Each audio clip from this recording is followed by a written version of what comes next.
ಅಯ್ಯೋ ನನ್ನ ಮಗಳು ಫೋನ್ ಮಾಡ್ತಾವಳೆ ತಡ್ರಮ್ಮ. ಹೆಂಗಿದೀಯಾ ಕವಿತಾ? ಆರಾಮದಿಲ್ವಾ? ಅಮ್ಮ, ಇದು ಯಾವ ಮನೆಗಮ್ಮ ನನ್ನ ಮದ್ವೆ ಮಾಡಿ ಕಳ್ಸಿದೀಯಾ ನೀನು? ಯಾಕೋ ಹಿಂಗಂತ ಇದೀ? ಏನಮ್ಮ ಇವರು, ನಾನು ಕಾಫಿ ಕುಡಿತೀನಿ ಆದ್ರೂ ಹಿಂಗ್ ಕುಡಿತಾರ ಇವರೆಲ್ಲ? ಬೆಳಗ್ಗೆ ತಿಂದ್ರೆ ಕಾಫಿ, ಆಮೇಲೆ ಇದಕ್ಕೆ ಹೋಗೋದಕ್ಕೂ ಟಾಯ್ಲೆಟ್ ಹೋಗೋದಕ್ಕೂ ಕಾಫಿ ಕುಡ್ದೇ ಹೋಗ್ತಾರಮ್ಮ. ಆಮೇಲೆ ಯಾರು ಬಂದ್ರು ಕಾಫಿ, ಕುಂತ್ರು ಕಾಫಿ, ಎದ್ರು ಕಾಫಿ, ಮಲ್ಕೊಂಡ್ರು ಕಾಫಿ. ಅಮ್ಮ ನಮ್ಮ ಮಾಮ ಅಂತೂ ಟೀ ಟೀ, ಅವ್ರಿಗೆ ಕಾಫಿ ಕಾಫಿ. ನನ್ ಕೈಲಿ ಆಗ್ತಾ ಇಲ್ಲ ಇಲ್ಲಿ ಇರೋಕೆ, ನಾ ಬಂದ್ಬಿಡ್ತೀನಿ. ಏ ಹಾಳದಳೆ ಕವಿ, ಕಾಫಿ ಟೀ ಇಡೋದಕ್ಕೆ ಹಿಂಗ್ ಮಾಡ್ಕೊಂಡ್ರೆ ಹೆಂಗೆ ಯವ್ವ? ನಿಮ್ಮ ಅತ್ತೆ ಇಲ್ವಾ? ಅವಳಿಗೆ ಒಂದಿಟ್ಟು ಹೇಳು, ಅವ್ರಿಗೂ ಒಂಚೂರು ಇಡ್ತಾರೆ. ಅಯ್ಯೋ ನಮ್ಮ ಅತ್ತೆನ ಬಾಳದವಳಮ್ಮ, ಅವಳಂತೂ ಕುಂತಲ್ಲೇ ಹೇಳ್ತಾಳೆ.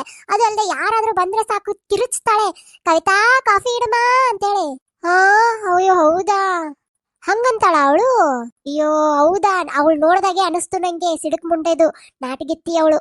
ಅಲ್ಮಾ ನಂಗೆ ಈ ಅಡ್ಗೆ ಮಾಡೋದು, ಬಟ್ಟೆ ತೊಳೆಯೋದು ಇದ್ಯಾವುದು ಹಿಂಸೆ ಆಗ್ತಿಲ್ಲ ಅಮ್ಮ, ಪಾತ್ರೆ ತೊಳೆದು ಕೂಡ. ಆದ್ರೆ ಇವ್ರು ಪದೇ ಪದೇ ಕಾಫಿ ಇಡು ಟೀ ಇಡು, ಕಾಫಿ ಇಡು ಟೀ ಇಡು, ಬರೀ ಹಿಂಸೆ ಆಗ್ತಿದೆ ಅಮ್ಮ. ನಂಗೆ ತಡ್ಕೊಳಕ್ಕೆ ಆಗ್ತಿಲ್ಲಮ್ಮ, ಬಂದ್ಬಿಡ್ತೀನಿ ನಾನು. ಬೇಡ ಕಣವಾ, ನಾನೇ ಮುಂದಿನ ವಾರ ಬರ್ತೀನಿಲ್ಲ, ಅವಳಿಗೆ ಮುಟ್ ನೋಡ್ಕೊಳ್ಳೋಂಗೆ ಹೇಳ್ತೀನಿ. ಏನು ತಲೆ ಕೆಡಿಸ್ಕೊಬೇಡ. ಮುಂಡೆ ಮಕ್ಕಳಿಗೆ ಅದೇ ಕಾಫಿ ಟೀನಲ್ಲಿ ವಿಷ ಕೊಟ್ಬಿಡ್ತೀನಿ ನೋಡ್ ನಾನು. ನಮ್ ಕವಿ ಮಾಡೇ ಮಾಡ್ತಾಳಕ್ಕಿ ಅಂತೇವೆ. ಏ ಬೇಡ ಕಣವಾ, ಹಂಗೆಲ್ಲ ಮಾಡ್ಬೇಡವಾ.